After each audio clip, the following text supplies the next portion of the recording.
So, how do leaders avoid stress, burnout, overwhelm in their teams and during their leadership career to constructively manage conflict situations? And it does come up a lot. If you think about the complexity of business today, the ever changing nature of the world, the need to innovate, there's sort of instability in the world today, change is going on all the time, then it's natural that conflict is going to arise. It is an opportunity to communicate.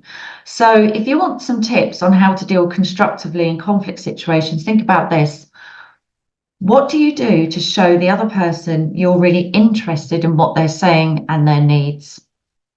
How are you showing that you respect their perspective?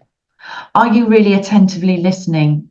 Are you asking open questions, or are you making assumptions based on your experiences, your buttons, your hot buttons, which, by the way, they're your hot buttons.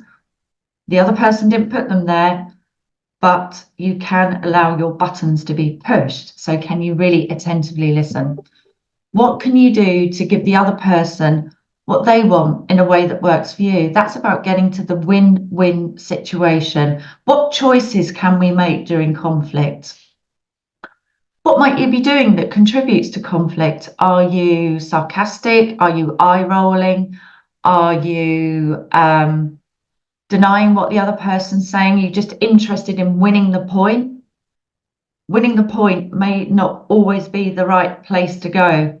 It's about how you can build a constructive relationship, learn, grow, listen, and even disagree in a way that's ethical and leads to a win-win situation. What's the first thing that you could do to have a more constructive conversation? What else could you do that could be more helpful? What could be helpful right now? Listen to the other person. Say things such as, I see what you're saying. I hear what you mean. I can see how it could come across that way. So give a little bit in those conversations. I'm not a big fan of I hear you, because usually that means I hear you, but I'm not listening. Those are very different things. I see what you mean. I can understand how it came across that way. I didn't mean it.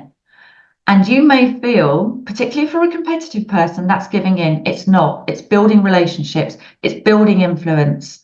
And in some of my later videos, I'll share some case studies of how it's worked for me and my clients. You can also ask someone, could you tell me, would you be able to tell me what your specific concern is? And remember, tone of voice, body language. Look at the other person. Can you match their body language, their tone of voice to build that rapport? So if you'd like more information and support on conflict management and resolution, please drop me a DM, get in touch, and let's have a conversation.